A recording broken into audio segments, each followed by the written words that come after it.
Assalamualaikum warahmatullahi wabarakatuh.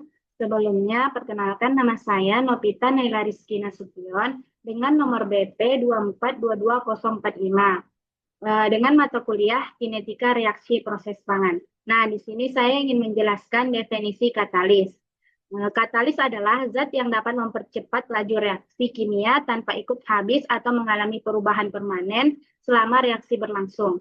Katalis bekerja dengan menurunkan energi aktivasi reaksi sehingga reaksi dapat berlangsung lebih cepat. Namun, tidak mengubah hasil akhir atau posisi kesetimbangan reaksi.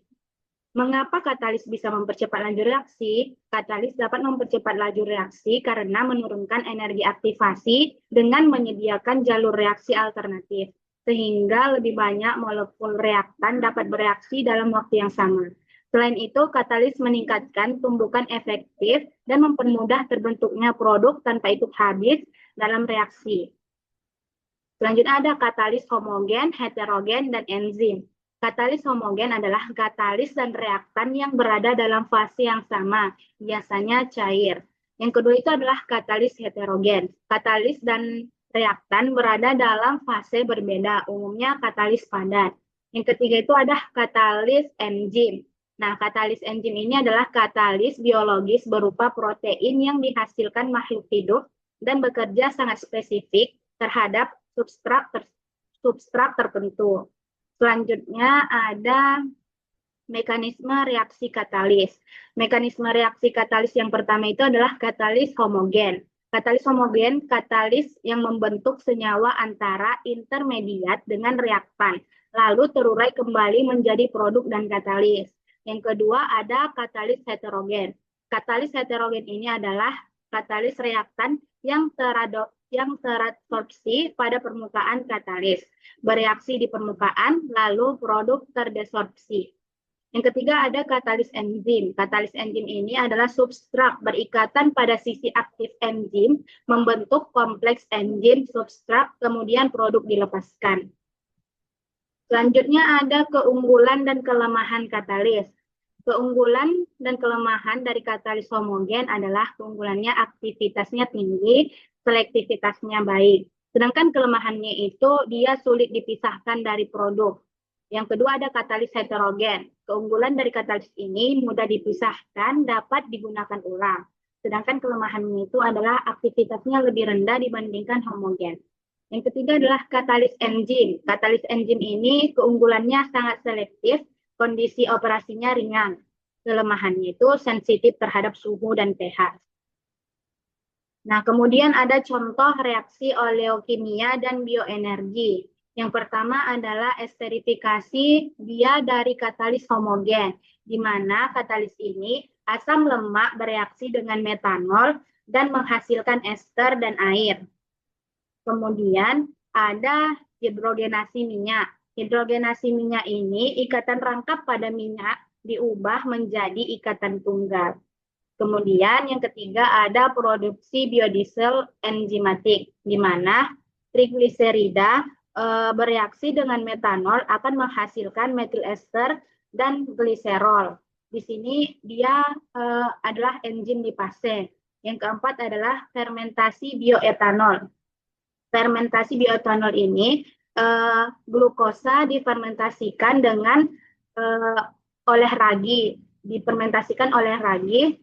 Enzim yang bekerja adalah enzim jimase dari ragi. Selanjutnya ada kenapa alasan katalis mempercepat laju reaksi. Yang pertama itu menurunkan energi aktivasi, yang kedua menyediakan jalur reaksi alternatif, yang ketiga meningkatkan selektivitas produk, dan yang keempat itu mengurangi reaksi samping. Selanjutnya ada support dan promotor katalis. Support katalis ini adalah bahan penyangga katalis aktif agar luas permukaannya meningkat. Yang kedua adalah promotor katalis, di mana zat tambahan untuk meningkatkan aktivitas atau stabilitas katalis. Selanjutnya, contoh katalis padat, cair, dan enzim. Contoh katalis padat itu, zat padat adalah zat yang memiliki bentuk dan volume tetap. Contohnya itu nikel, besi, dan platina. Yang kedua adalah katalis cair. Katalis cair ini adalah zat cair yang memiliki volume tetap tetapi bentuknya mengikuti wadahnya. Contohnya asam sulfat, natrium hidroksida.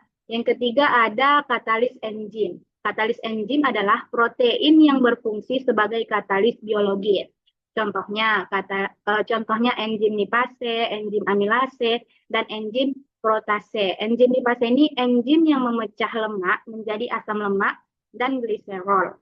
Yang kedua, enzim amilase, enzim yang memecah amilum atau pati menjadi gula sederhana. Enzim protase ini enzim yang memecah protein menjadi asam amino.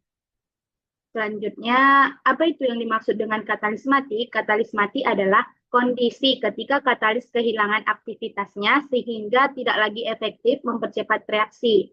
Walaupun secara fisik masih ada, katalis tersebut tidak berfungsi optimal. Katalis disebut mati jika permukaannya tertutup, rusak, atau bereaksi dengan zat lain sehingga kehilangan daya katalisnya. Regenerasi katalis adalah proses mengembalikan aktivitas katalis yang menurun. Metode regenerasi itu ada beberapa metode. Yang pertama bisa dilakukan dengan metode pemanasan, metode oksidasi, metode pencucian kimia, dan metode reaktivasi permukaan.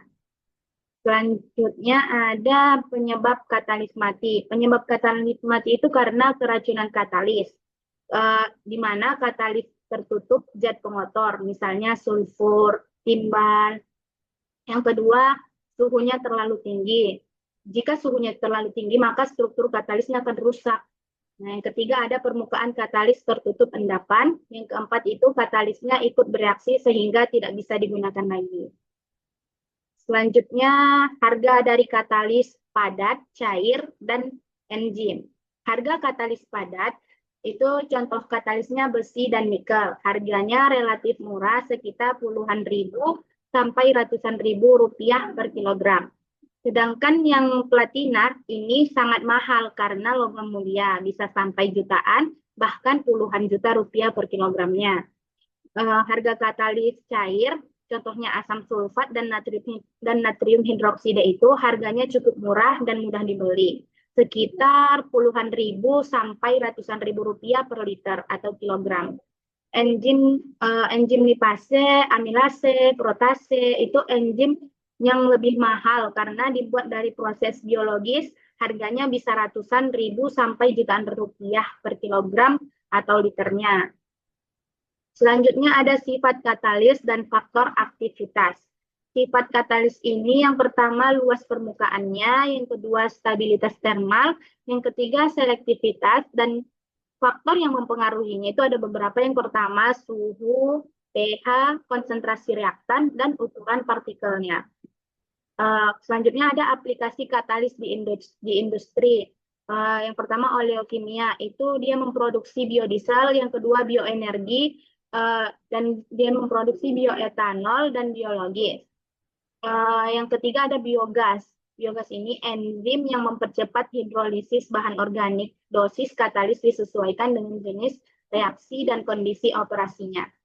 Selanjutnya ada kinerja dari katalis. Kinerja katalis atau kemampuan katalis dalam mempercepat reaksi, menghasilkan produk selektif, bertahan lama.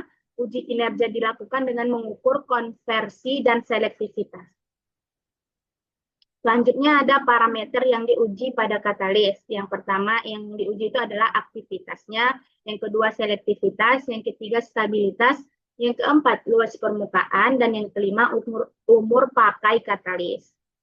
Selanjutnya ada karakterisasi katalis. Karakterisasi katalis adalah analisis sifat fisik dan kimia katalis. Tujuannya untuk mengetahui struktur, menilai perubahan setelah reaksi, mengevaluasi kinerja katalis. Waktu karakterisasi katalis. Karakterisasi dilakukan itu sebelum digunakan, selama penggunaan, jika diperlukan, dan setelah digunakan. Selanjutnya ada perubahan karakteristik sebelum dan sesudah reaksi. Ya, perubahan karakteristik sebelum dan sesudah reaksi itu terjadi penurunan luas permukaan, penumpukan karbon, perubahan struktur kristal, penurunan aktivitas. Selanjutnya ada faktor yang mempengaruhi kinerja katalis padat, cair, dan enzim. Yang pertama, faktor yang mempengaruhi itu adalah suhu. Yang kedua itu tekanan. Yang ketiga pH. Yang keempat konsentrasi reaktan. Dan yang kelima jenis katalis padat, cair, dan enzim. Mungkin cukup sekian yang dapat saya sampaikan. Kurang dan jika ada yang kurang saya mohon maaf. Assalamualaikum warahmatullahi wabarakatuh.